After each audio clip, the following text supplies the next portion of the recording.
Mercedes, BMW, Audi, Volkswagen. Alright, how do we know if a car is all-wheel drive? Now I know you might think I'm just gonna look behind it and it's gonna say all-wheel drive, like most normal cars do. But it's a little bit more complicated than that. How about a BMW? Have you ever seen a BMW say all-wheel drive behind it, or Mercedes? In this video, I'm gonna be telling you how you can identify all-wheel drive vehicle beyond just looking for the name behind, because yeah, it's not that simple. Let's get into it. Check the mic and make sure it sound right, boys. Okay, first of all, the most easy and common way to identify if a vehicle is all-wheel drive is you're looking on the back for the badging. Now I'll go over the badgings first so you can know what badgings to look for. I mean, you know, badges, am I saying the right thing? Badges, whatever, the label, all-wheel drive. Which manufacturer uses what terms, because BMW, Mercedes, a lot of the European cars do not say all-wheel drive, so we'll go over that next, okay? And I'm also going to tell you why you should not trust the badges. First of all, most pickup trucks will literally say 4x4, so 4x4, okay? Some of the older trucks would literally have a 4WD, so you'd have literally a 4WD, okay? I'm just thinking of the different ways to say it, because there's so many different ways, okay? That's most of the pickup trucks.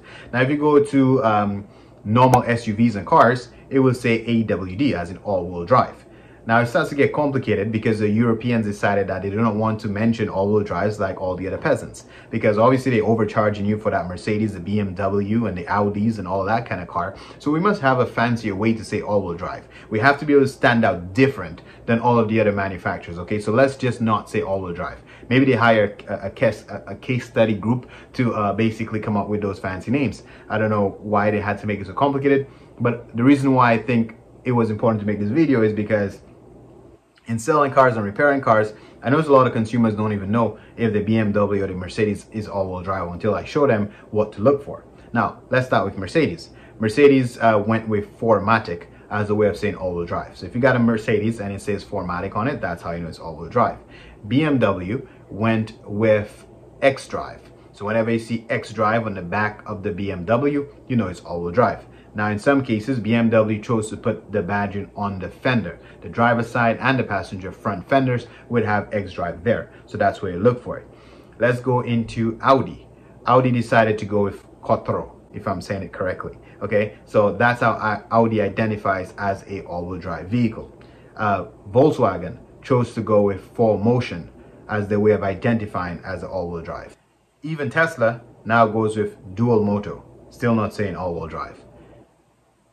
I don't know if I'm missing any of them right now, but the point is, it's beyond all-wheel drive, you have to look for the badges. However, now we go in a little bit deeper. You shouldn't just trust the badges, because you can buy any one of these badges on Amazon for maybe $3, $4, maybe 20 bucks. It depends on, you know, if you're buying Quattro or all-wheel drive, the price could range. But you can buy those badges and just stick it in the back of any car. That doesn't make it all-wheel drive, okay? So do not always trust just the badges.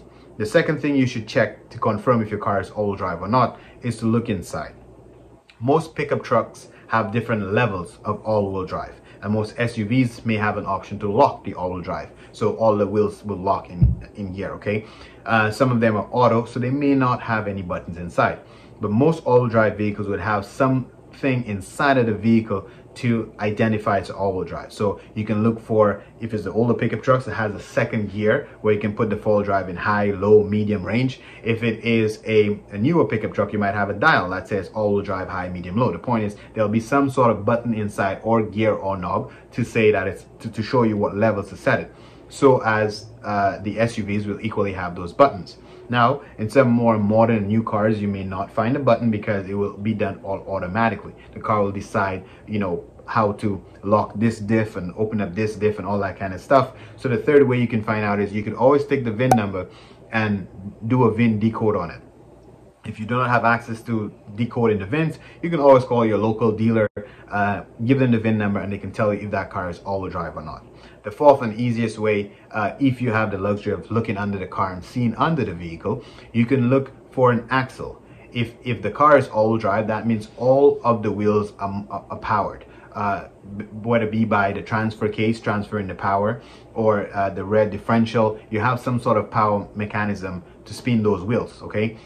So you would have a drive axle some people call it CV shafts, some people call it axles on all 4 of your wheels. So if you realize you only have axles on the front end of your car and the back does not have axles, that means the front wheels are powered and the back ones are being dragged. So you have absolutely no axles in the back of the car. So take a look under your vehicle, see if you got 4 axles, and that's a very easy way to know if your car is all-wheel drive. Okay, so simple video so you can understand. Don't be tricked, don't trust just the badges, and hopefully you understand the different way manufacturers call their cars all-wheel drive.